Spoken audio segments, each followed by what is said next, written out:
Sir आपका क्या नाम है? साहब मेरा नाम गफूर है। हम 40 साल से इधर रहते हैं। कहाँ के हैं मूलतः? मैं मैसूर है, प्रॉपर मैसूर है जी। हम 40 साल से यहीं पे जैन लोगों के बीच में उठना बैठना है अपना। हम पक्षा को देख के, बीजेपी पार्टी को देख के नहीं आए, बल्कि इनके साथ रहन सहन देख के हम साथ में हैं। जी बिल्कुल। तो फॉर मैं आपको एग्जांपल देता हूँ। जी। जब प्रवीण भाई के वालिद साहब थे और फिर उनके दादा थे, तब से हम इधर हैं। जी 40 साल। हाँ 40 साल से उनके राजस्थान में मेरा आना जाना सब है। जी। उसके बावजूद किसका काम है गफूर भाई अपने? मेरा इमिटेशन ज्वेलरी का काम है। और ऊपर वाले की मेहरबानी ये है कि हम सब एक साथ संसारी लोग जैसे हैं। आज तक मुझे किसी ऐसे भावने से नहीं देखा कि ये मुसलमान है, ये हिंदू है, ये शट्टी है। एक एसोसिएशन बनाया है, उसमें भी वन ऑफ द मेंबर हूँ मैं। तो यहाँ का जो नागेंद्र पहलवान जो एमएलए खड़ा है, तो लास्ट टाइम जब एमएलए की जो सीट उन्हें जो निभाई है, वो क्वालिटी उसमें है। हम ये नहीं देखते कि पक्षा में फलाना आदमी खड़ा है, फलाना आदमी खड़ा है। उसके पास जो क्वालिटी है वो क्वालिटी देख रहे हैं। उस क्वालिटी से हमारे को फायदा हुआ है। तो इस हिसाब से मैं आपको बता रहा हूँ कि इधर जाति पातिवादी हम देख के नहीं लगा रहे। एक आदमी अच्छा खड़ा है तो इसकी वजह से हम उसको साथ दे रहे हैं।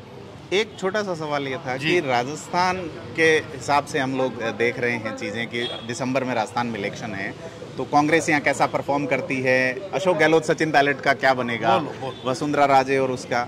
चूंकि कर्नाटक में वहाँ बिजनेस इतना प्रभावी चीज़ नहीं है, यहाँ बिजनेसमैन के हिसाब से आपने अपनी बात कह दी, लेकिन मैं एज ए कॉमन बात करना चाहूँगा कि यहाँ पे BS येदियुरप्पा पहले लिंगायतों को सपोर्ट और वो सारी चीज़ आई, मुसलमानों की भी बात आई। JDS ये कह रही है कि हम 4% मुस्लिम कोटा लौटाएंगे वापस। तो क्या लगता है मुसलमान किधर जाएगा? मैं इससे पहले मैं आपको एक बात बताना चाह रहा हूँ। मेरे से पहले एक भाई ने आपको बताया कि कोई सत्य हरिश्चंद्र नहीं है इधर। अपने मुकाम पे आने के लिए हर एक को नीचे गिराना उसकी फितरत में है। जी। तो मैं आपको एक छोटा सा एग्जांपल देता हूँ। केंकड़ा वाली लड़ाई है। सुनो। अब मैं आपको एक छोटा सा एग्जांपल देता हूँ। येडियुरप्पा जी जब बैठे थे उस वक्त कौन सा इशू हुआ था इधर? कौन सा भी नहीं हुआ था। उनके अंदरूनी मामलात की वजह से येडियुरप्पा जाना पड़ा, तो दूसरी जात वाला आना पड़ा, तब भी बीजेपी खड़े रही। तो असल में यह है कि अगर एकताई के साथ मेजॉरिटी पे, जो भी मेजॉरिटी पे आ जाएगी, वो बहुमत से जब जीतेगी तो हुकूमत करने के लिए आसानी होगी। तो जाहिर सी बात है 90% इधर 12% मुसलमान है। मैं ये जानना चाह रहा हूँ किधर जाएंगे? 12% मुसलमान के अंदर अपने अपने विचार, अपने अपने सोच, अपने अपने विचार, अपने अपने सोच अलग है। जी। तो मैं समझो इनके बीच में हूँ। ओवैसी पहली बार यहाँ आए हैं, आम आदमी पार्टी यहाँ पे पहली बार आई है। वैसे तो आई नहीं ना, वैसी पार्टी आई नहीं। कुछ सीटों पे चुनाव लड़ रहे हैं। नहीं, बिल्कुल नहीं। एक सीट भी नहीं। कर्नाटक की नहीं, मैं मैसूर की बात कर रहा हूँ। जी। मैसूर में एक सीट भी नहीं है। हाँ, अलबत्ता अलग अलग खड़े हैं। तो समझो वैसे आएगा नहीं, मालूम है। तो आपको ये भी मालूम है ना, वोट बांटने के लिए कर रहे हैं, वोट बांटने के लिए कर रहे हैं। तो एक तरफ आ जावे। तो मैं और एक आपको एक छोटे एग्जाम्पल देता हूँ। सारे हिंदुस्तान के अंदर हर लीडर अंदर जाके बाहर आ गया। कभी ओवैसी अंदर गया? तो ये तो आपको बात पता है ना। तो जितना वो गाली दे रहा है, इसको पैसा उतना मिल रहा है, तो आराम से अपने घर पे है। तो लड़के हम लोग और आप लड़ रहे हैं। अब ये CM, अब यहाँ तक कि मैं एग्जाम्पल देता हूँ मैं आपको।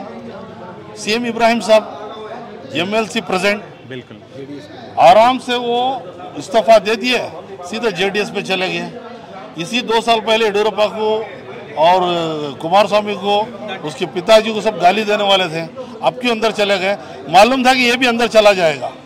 इससे बेहतर है उसके भाई के साथ मिल लें। JDS भी बीजेपी की भाई है।